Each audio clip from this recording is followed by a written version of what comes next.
오늘 우리에게 주신 하나님의 말씀은 에베소서 5장 21절의 말씀입니다. 신약성경 315페이지 에베소서 5장 21절의 말씀입니다. 제가 봉독하겠습니다. 그리스도를 경외함으로 피차 복종하라. 아멘. 다들 아시는 것처럼 5월은 가정의 달이죠. 가정의 달 안에는 여러 그래서 가족과 관련된 날들이 많습니다. 5월 5일 어린이날, 또 5월 8일 어버이날, 이건 다 지나갔고요.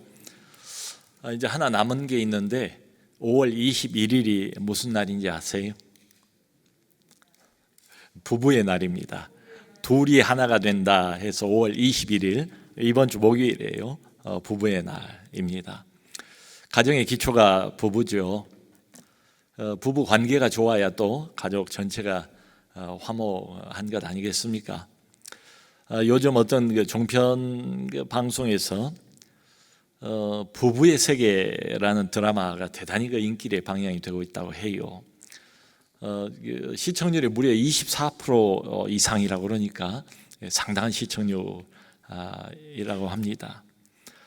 그래서 여기서 이 이야기를 많이 하고 이게 화제가 되어 있어서 어떤 내용인가 저도 좀 살펴봤습니다. 그랬더니 인기를 끌만한 소재, 부부간의 소재를 다 이렇게 포함하고 있는 그런 드라마더라고요. 그러니까 빗나간 욕망, 탈선, 그리고 서로에 대한 남편과 아내가 서로에 대한 과도한 기대, 또 집착, 이런 것들, 이런 게 어떻게 부부관계를 파괴하는가, 그리고 가정을 파국으로 이끄는가, 이걸 드라마를 통해서 아주 실감나게 잘 보여주는 것 같아요. 자, 여러분, 그런데요, 성경을 보면 남자를 누가 만드셨습니까? 여자를 누가 만드셨습니까? 또 부부관계라는 것을, 가정을 누가 만드셨는가? 하나님이 다 만드셨습니다. 그러니까 아무래도 만드신 분이 잘 알지 않을까요? 남자도 여자도 그리고 부부관계도 이분이 처음에 출발을 시키셨잖아요.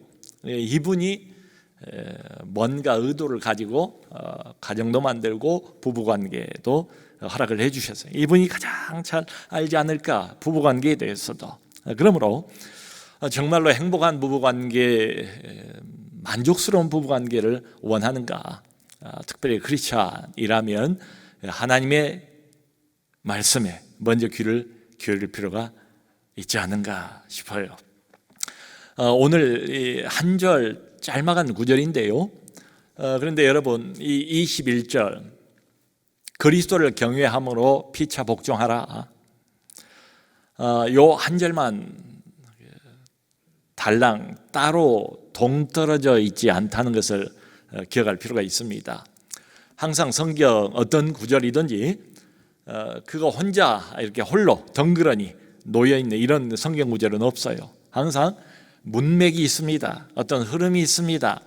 흐름 안에서 그 한 구절 말씀을 하나님이 던지시는 거예요.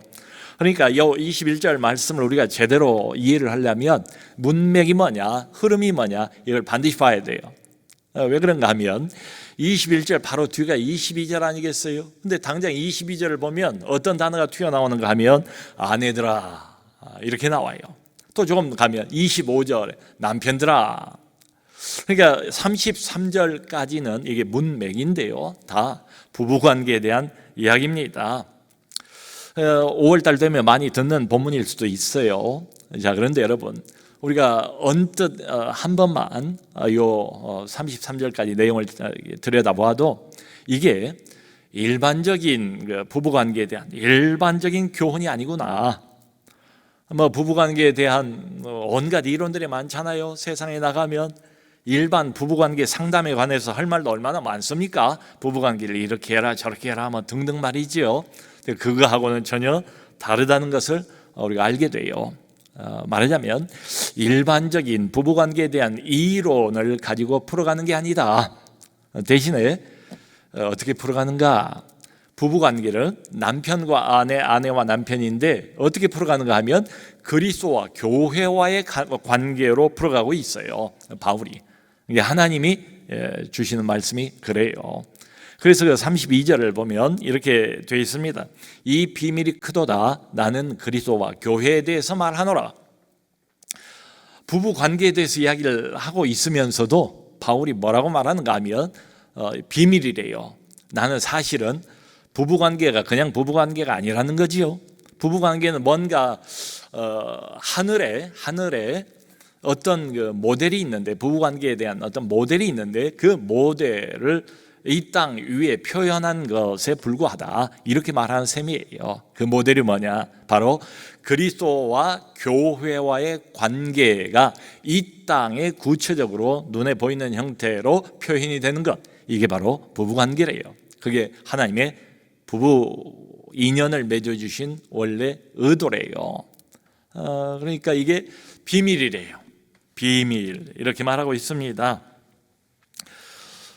여러분, 어떤 관계든지 그 관계를 잘 만들어 가려면 일단 모델이 중요할 것 같아요.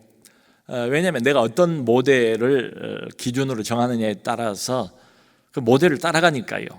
그리고 그 모델과 지금 나의 모습을 자꾸 비교하지 않겠어요? 그래서 부부관계에도 모델이 매우 중요하다.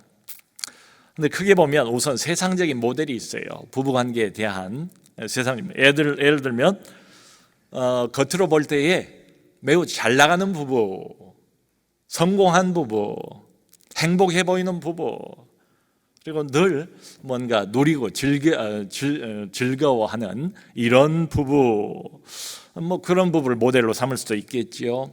그래서 우스갯소리이긴 하지만 이런 말도 있습니다. 어쩌다가 이 두 사람이 부부가 부부들끼리 모이는 모임만 갔다 오면 그날은 어김없이 부부싸움을 한다. 그 왜 그러겠어요? 다른 부부하고 비교를 하니까 말이죠. 그러니까 평소에는 뭐 그럭저럭 참고 살아가는데 부부 모임에 가서 보니까 저 남편이 훨씬 더 잘났고 저 아내가 훨씬 더 잘하고 있다, 이 말이죠. 그러니까 뭔가 나만 손해보고 사는 것 같은 이런 느낌, 이걸 지울 수가 없더라는 거지요. 왠지 내 남편은 좀 못나 보이고 왠지 내 아내는 뭔가 이렇게 부족해 보이고 말이지요. 이 세상의 부부관계 모델입니다.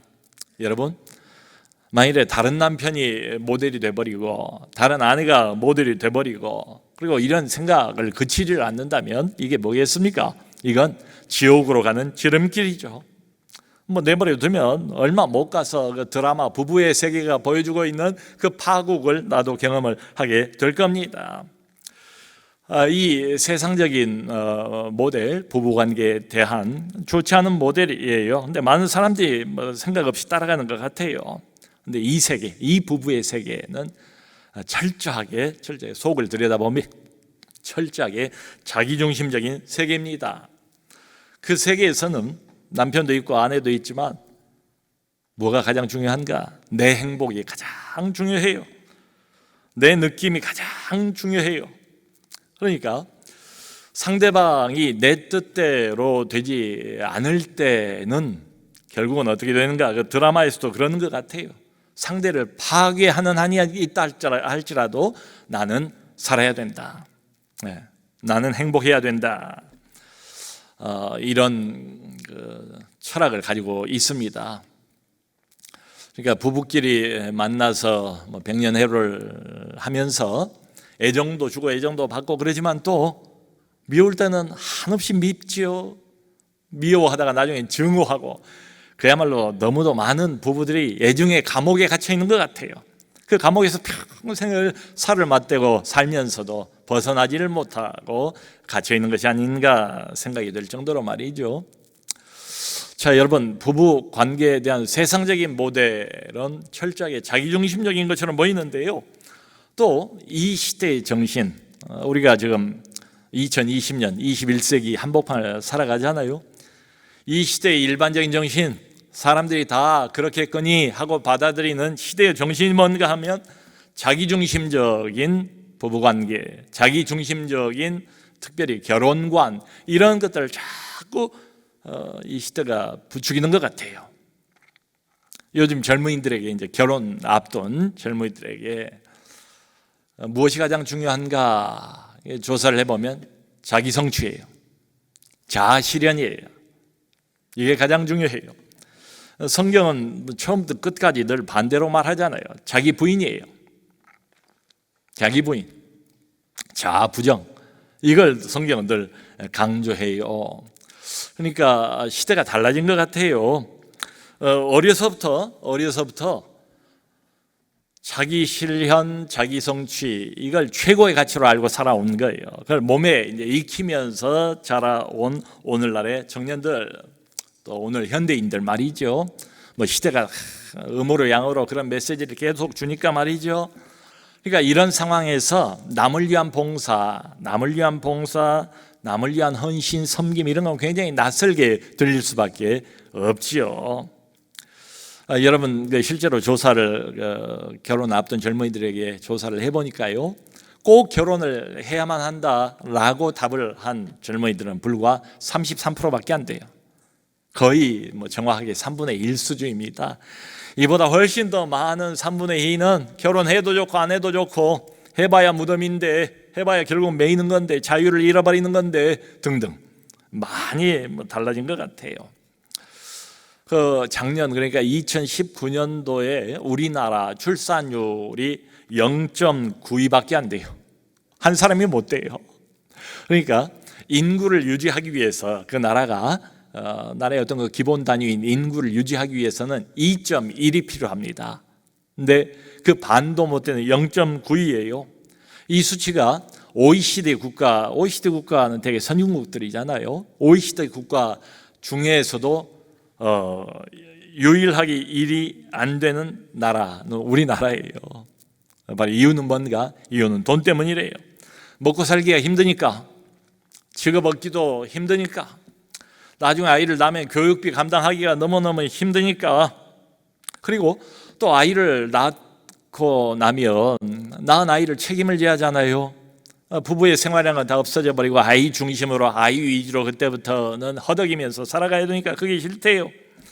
그냥 이제는 자기 인생을 좀 즐기면서 자기를 실현하고 자아를 성취하면서 자기 인생을 즐기며 살고 싶다. 이걸 표현하는 대표적인 단어가 욜로 아닙니까? 욜로라는 말의 표현이 뭐예요? 이 시대의 정신을 나타내주는 말인 것 같아요. 당신의 인생은 한 번뿐이다. 한 번뿐인 인생을 남을 위해서 왜 살아야 되는가? 한 번밖에 안 온 인생을 왜 그렇게 고생하면서 참으면서 견디면서 살아야만 되는가 말이죠. 그러니까 예전 같으면 그저 아이가 많이 있는 집안을 보면 뭐라고 말합니까? 참 다복해 보인다. 요즘 현대 젊은이들은 그런 거 원치 않아요. 다복한 가정을 원하는 게 아니라 고급 차에, 또 해외 여행에, 어디 가서 음식을 먹어도 호텔 뷔페 가서 좀 우아하게 분위기 있게 먹고, 그리고 아이를 낳아도 하나 정도 고액 사교육, 이걸 우리라고 안 할 수 없으니까 거기에 대한 욕망이 가득하다는 거지요. 그러니까 우리 한국에 특별히 결혼한 이후에 여자들 억척스러운 아줌마 이미지가 있지 않습니까? 그야말로 가족을 위해서, 아이들을 위해서 억척스럽게 살림을 다 잡아서 하는 이런 아줌마. 근데 이거 이제는 원치 않는다. 나도 다른 사람처럼, 다른 누구처럼 평생을 관리받으면서 우아하게 꾸미면서 살고 싶다는 거지요.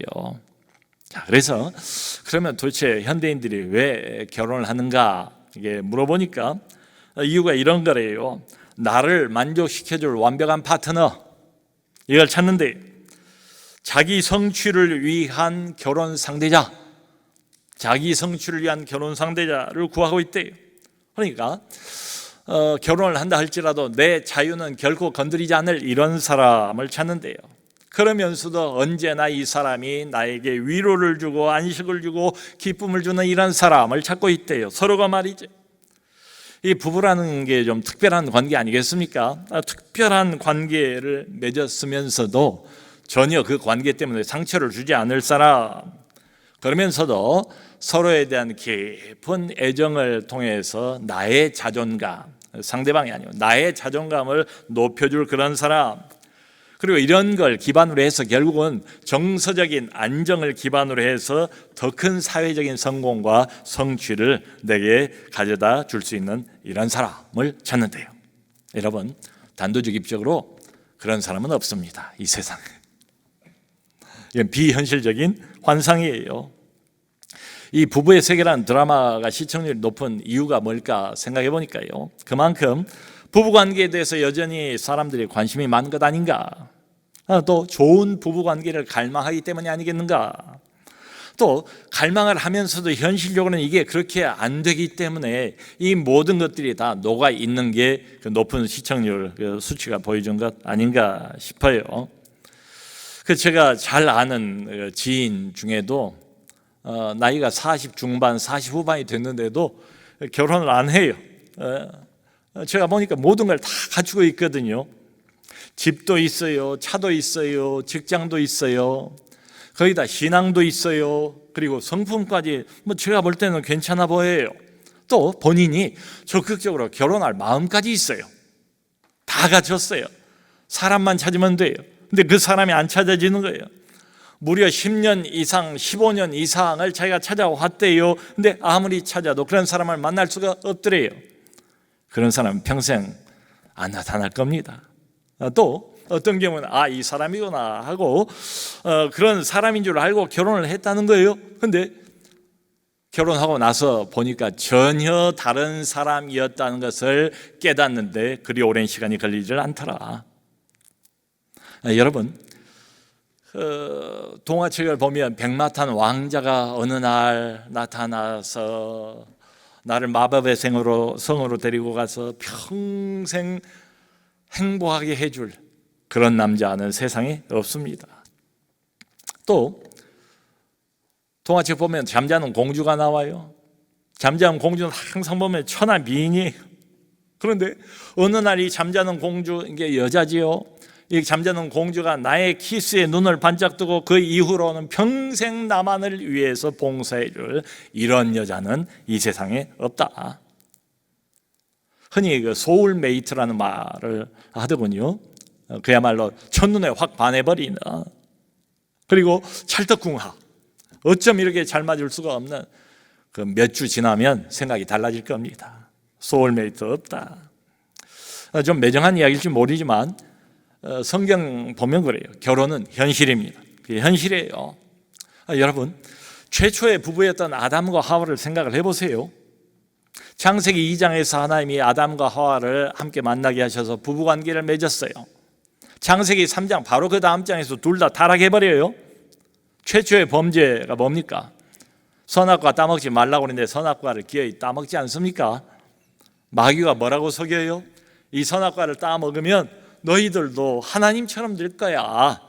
그냥 그 거짓말에 속아 넘어가 버리고 말지요. 여러분, 그러므로 모든 죄의 본질은 뭔가 하면 내가 하나님처럼 되고 싶은 거예요. 하나님처럼 내 멋대로 하고 싶은 대로 하면서 마음껏 절대 자유를 누리면서 살고 싶은 이런 마음, 한마디로 자기중심성입니다. 자기 하고 싶은 대로 자기만을 위해서 사는 것, 이게 바로 죄의 핵심이에요. 자, 그러니까 이렇게 보면 두 남녀가 이제 20대, 30대가 되어서 결혼 정년기가 됐어요. 이 사람들 어떻게 해서 만났습니다. 드디어 결혼에 골인을 했습니다. 팩트는 뭐냐? 실제는 두 개의 아직 충분히 성숙하지 못한 이기적인 세계가 만나는 것이다. 두 개의 이기적인 세계가 만나는 거예요. 둘 다 아직 자기중심성에서 탈피를 못했어요. 그러니까 결혼하고 난 이후에도 충돌이 있을 수밖에 없지요. 갈등이 있을 수밖에 없지요. 상처가 있을 수밖에 없지 않겠어요. 이런 갈등이나 충돌을 원치 않으면 아예 결혼을 말아야지요. 그런데 여러분, 또 어떤 의미 있는 관계를 맺으려면 어느 정도의 상처는 각오해야 되지 않습니까? 심지어는 그 반려견, 동물이자 동물, 내가 키우는 동물, 동물하고도 우리가 이제 오래 키우다 보면 정이 들잖아요. 관계가 생기잖아요. 동물로부터도 상처를 받을 수가 있다. 내가 그렇게 키워줬건만 맛있는 음식 준다고 어느 날 주인이 나를 그냥 본청만 정하고 딴 사람한테 가버리더라. 반려견한테서도 상처를 받을 수가 있단 말이에요.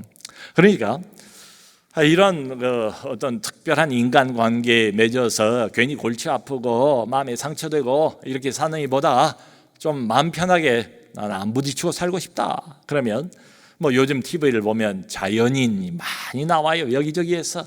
그만큼 현대 세상 살기가 각박한 것 아닌가, 삭막한 거 아닌가, 여기서 상처받고 저기서 상처받고 이런 것 아닌가. 나는 보면서 우리나라에 그렇게 많은 자연인들이 깊은 산속에 계신지 몰랐어요. 그저 저 깊은 사람 없는 오지에 들어가서 혼자 살아야죠. 근데 그게 사람 사는 겁니까? 그게 정상적인 삶입니까? 그렇게 보이지는 않잖아요. 자, 그러니까 우리가 이 부부관계에서 이런 딜레마에 늘 부딪힙니다. 나는 여전히 자기중심성을 탈피하지 못했고 내 배우자도 여전히 자기중심성을 가지고 있고 말이죠. 거기다가 또 오늘날의 세상은 이 자기중심을 계속 조장하는 듯한 이런 메시지를 계속 내보내고 있고 말이죠. 여러분, 이런데 별 생각 없이 넋 놓고 휩쓸려 가다 보면 뭐 저는 이렇게 될 것 같아요. 영락 없이 꼭 그대로는 아니지만 드라마 부부의 세계가 보여주는 부부간의 어떤 파국을 경험하게 되지 않겠는가? 그러니까 어떻게 해야 될까? 결국은 관점을 바꿔야 됩니다. 세상의 관점 말고 성경의 관점으로 모델을 바꿔야 합니다. 세상의 모델, 내가 좋아 보이는 그런 모델 말고 성경이 제안하고 있는 그런 모델로 말이죠. 아까 말씀드린 것처럼 하나님이 원래 의도하신 부부관계는 뭐냐? 부부관계는 모델이 그리스도와 교회와의 관계래요. 여러분, 그리스도와 교회, 그리스도는 신랑이잖아요. 교회는 성경 말씀에 의하면 신부 아닙니까? 그러므로 신랑인 그리스도가 신부인 교회를 위해서 자기 목숨을 주지 않았는가? 남편들이 그런 것처럼 아내를 사랑해라. 목숨을 다 바쳐 사랑해라, 이런 뜻이지요. 또 신부, 교회가 신부예요. 성경에 의하면 신부는 어떻게 해야 됩니까? 결혼하고 난 뒤로 머리가 그리스도잖아요. 머리 대신 그리스도에게 철저히 복종하게 돼 있잖아요. 교회는 그런 것처럼 아내들이여 남편에게 그렇게 복종하라, 이런 이야기입니다. 참 언뜻 들으면 참 21세기 계명천지에 어떤 현대인이 이것을 아멘 하면서 마음을 열고 내 것으로 받아들이겠는가, 인정하겠는가, 이런 생각이 들지만 조금 판단을 중지하시고 성경 말씀에 한번 귀를 기울여 보세요. 부부 관계를 그리스도와 교회와의 관계로 풀어서 바울이 설명을 한다. 말하자면 어떤 하늘의 모델이 있는데 그리스도와 교회라는 특별한 이 모델, 특별한 화합, 특별한 하나됨, 그 모델이 이 땅 위에서 눈에 가시적으로 드러나 보여야 되는 게 바로 남편과 아내와의 관계로 하나님은 의도를 하셨대요. 네. 그러니까 그리스도와 교회와의 눈에 보이지 않는 관계가 가정에서 남편과 아내, 아내와 남편의 그 친밀하고 그 서로 섬겨주고 서로를 받들어주는 이 관계를 통해서 좀 실감이 나도록 하나님께서 부부관계를 그렇게 의도하셨다, 이런 말입니다. 그러니까 한마디로 이 관계는 상대를 지배하는 관계가 아니에요. 그 반대예요. 상대를 위해서 나를 희생하는 관계 아니겠습니까? 그리고 여러분, 이 세상 어디에도 이런 관계는 없어요. 참 얼마나 좋습니까? 아내를 위해서, 남편을 위해서 목숨을 다 바쳐 사랑하는 것처럼 사랑하고, 남편에게 철저히 교회가 그리스도에게 복종하는 것처럼 복종하고, 양자가 그렇게 서로를 섬겨준다면 얼마나 아름답고 이상적인 부부관계가 되겠는가. 그런 가정의 아이들은 얼마나 행복하겠는가, 이런 생각이 들지 않습니까? 다 참 좋은 말이라 여러분들 들으시면 고개를 끄덕끄덕 하실 것 같아요. 자, 그럼에도 불구하고 여전히 우리 안에 남는 의문은, 문제는 자기중심성입니다. 여전히 이기적인 인간에게 이게 과연 가능하겠는가? 솔직히 어떻습니까? 말씀은 좋은데 무슨 말인지는 알겠는데요, 나도 이 말씀을 따라서 좀 해보려고도 했는데 나중에 깨달은 건 뭐예요? 이건 불가능하다. 인간에게는 불가능하다. 그러니까 아내는 남편 중심으로 사는 것, 남편은 아내 중심으로 사는 것, 내 필요보다 상대방의 필요를 먼저 챙겨주는 것, 아내가 남편에게, 남편이 아내에게 헌신하는 것, 서로 섬겨주는 것. 너무 이상적이지만 이건 우리에게는 불가능한 것 아닌가? 그게 맞습니다. 여러분, 하나님이 부부관계를 만드셨는데 남자가 어떤 존재인지 여자가 어떤 존재인지, 부부관계를 맺고 살아갈 때 어떤 일들이 벌어질지 하나님이 모르셨을까요? 어떤 갈등과 충돌이 이 죄인 두 사람이 만나서 살을 맛보면서 살아갈 때 어떤 갈등이, 어떤 충돌이 있을지 하나님이 모르셨을까요?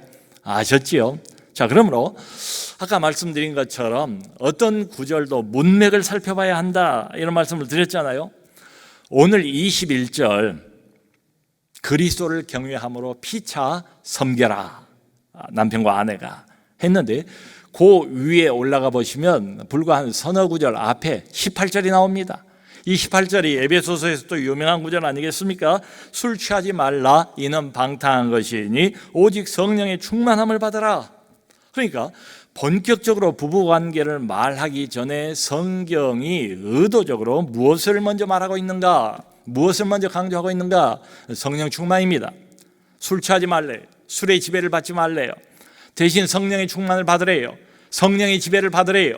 그리고 그 이후에 나오는 모든 이야기들은 다 성령의 지배를 받을 때 성령 충만함의 결과들입니다. 다시 말하면 아까 말씀드린 이런 이상적인 부부관계는 우리 힘으로는 불가능합니다. 죽었다 깨도 안 돼요. 노력한다고 되는 것 아니에요. 결심하고 이빨을 깨문다고 해서 이게 되는 것 아닙니다. 오래가지 못합니다. 우리가 여러 번 경험 아마 해보신 분들도 있을 겁니다. 이런 이상적인 하나님이 의도하신 부부관계가 불가능한 건 아니에요. 가능합니다. 그러니까 명령형으로 우리에게 말씀하셨죠. 근데 가능할 수 있는 방법은 딱 하나밖에 없다. 그건 우리 힘으로 되는 것 아니다. 어떻게 되는 것이냐? 술 취하지 말라. 오직 성령의 충만함을 받으라. 성령의 지배를 받을 때만 가능해요. 다시 말씀드리면 오직 성령만이 우리에게 이타적인 마음을 주실 수가 있어요. 이걸 잊지 말아야 됩니다. 우리는 철저하게 죄인이에요. 내가 나를 생각하는 것보다 훨씬 더 죄의 영향으로 골고루 묻어 있습니다. 교회당을 나오면서도 그래요. 그런데 하나님의 성령님은 우리에게 진심으로 이타적인 마음을 부어 주실 수 있는 분이에요. 그러니까 그리스도를 경외하면서 남편과 아내가 서로 섬기는 경우는 어떤 경우인가 하면 오직 한 경우, 성령으로 충만할 때 성령 충만의 결과라, 이 말이에요. 여러분, 자아의 지배를 받고 싶지 않으면 성령의 지배를 받아야 합니다. 우리 인간은 뭔가에 사로잡히기 마련이에요. 둘 중에 하나입니다. 여전히 자기 실현, 자기 성취, 자기 욕심이 나를 지배하는가? 그러면 건강한 부부관계는 불가능해요. 성령의 지배를 받아야 한대요.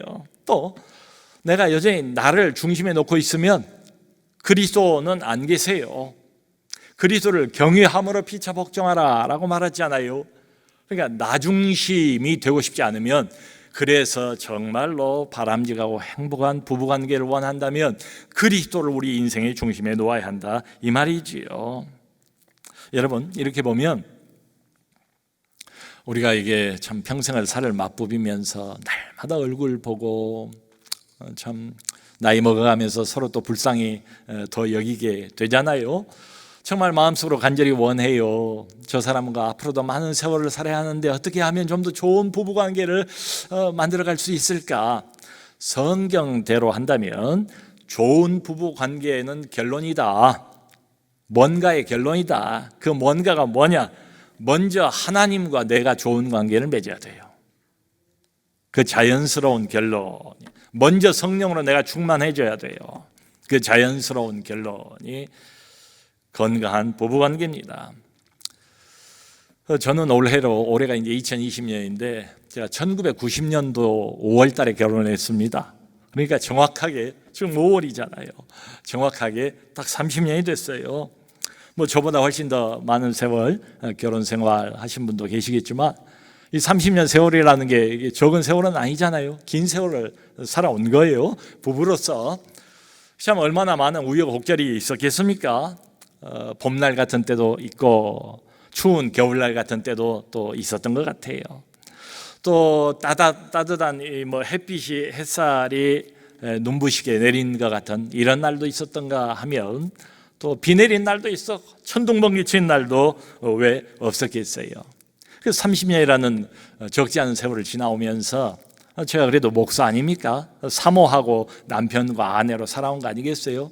그러니까 목사 사모 이전에 가정에서는 한 남편 한 아내예요. 남편과 아내로 30년을 더불어 살아온 거예요. 살아오면서 제가 깨달은 게 있어요. 이게 저로서는 굉장히 중요한 것 같아요. 그게 뭐냐면 그렇구나. 부부관계라는 것은 정확하게 하나님과 나와의 관계에 따라서 움직이는구나. 하나님과 나와의 관계가 좋을 땐 부부관계가 좋더라고요. 하나님과 나와의 관계가 친밀하면 내 아내하고의 관계도 친밀해요. 하나님과 나와의 관계가 너무 하나님이 사랑스러우면 아내도 사랑스러워요. 훨씬 더 친절해져요. 하나님과의 관계가 안 좋으면, 먹구름이 끼면 어김없이 부부관계도 좋지가 않아요. 참 흥미롭기도 해요, 이 현상이. 근데 여러 번 거듭해서 반복해서 경험을 해보니까 이게 맞아요. 이게 원칙이에요. 정비례해요. 하나님과 나와의 관계, 나와 배우자와의 관계가 정비례하다. 적어도 크리스찬들에게는, 하나님의 생명을 안고 살아가는 그런 가정에서는 이 원칙이 그대로 통용될 수 있다고 생각을 합니다. 그리고 또 하나가 그렇구나. 하나님에게서만 얻을 수 있는 것을 절대로 배우자에게서 얻으려고 하지 말아야 되겠구나.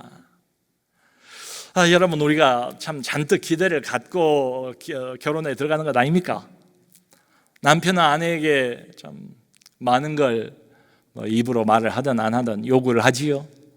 아내는 또 남편에게 얼마나 많은 기대를 가지고 있겠어요? 원하는 게 뭡니까? 이 사람을 통한 완전한 만족, 인생의 기쁨, 그리고 평안, 가정이 쉬는 데잖아요. 그러니까 이 사람을 통한 쉼, 안식, 이걸 우리가 서로에게 기대하는 것 아니겠어요? 자, 그런데 여러분 생각해 보니까요, 이 완전한 만족, 완전한 기쁨, 완전한 평안, 완전한 안식, 이게 바로 구원이에요. 많은 경우에 나도 모르게 내 아내에게, 내 남편에게 구원을 요구하고 있더라고요. 구원을 기대하고 있더라고요. 저 사람이 구원자나 되는 것처럼. 사람이 이런 것들을 줄 수 있습니까? 못 줘요. 죽었다 깨어나도 못 줘요. 주고 싶어도 못 줘요. 그러니까 아예 하나님에게서만 기대할 수 있는 것을 왜 사람에게 기대하는가? 기대하지 말자. 기대할 걸 기대하자, 이런 이야기입니다. 여러분, 그 고양이 꼬리 이야기를 혹시 아십니까? 고양이가 자기 꼬리를 잡으려고 애를 썼대요. 그럼 어떻게 되겠어요? 자기 꼬리가 잡히겠습니까? 그 자리에서 계속 꼬리 잡으려고 맴 돌고 있는 거예요. 계속해서 꼬리 못 잡아요, 자기 꼬리를. 그런데 고양이가 그걸 포기하고 의연하게 목표를 따로 딱 정하고 자기 갈 길을 가면 꼬리는 자동적으로 자연스럽게 따라온다. 여러분, 부부간의 행복도 목표가 되어서는 안 된다고 성경이 말하는 셈입니다. 부부 행복, 부부 관계를 목표로 하는 한 원하는 그런 이상적인 부부의 행복을 얻기는 어려워요. 항상 인생의 행복도 그렇지만 부부 관계, 이 특별한 관계의 행복은 무엇의 결과래요. 무엇의 결과래요. 자연스럽게 따라오는 결과래요. 무엇의 결과입니까? 술 취하지 말래요. 성령으로 충만하래요. 성령으로 충만하라. 오직 그 결과 서로를 섬길 수 있게 됩니다.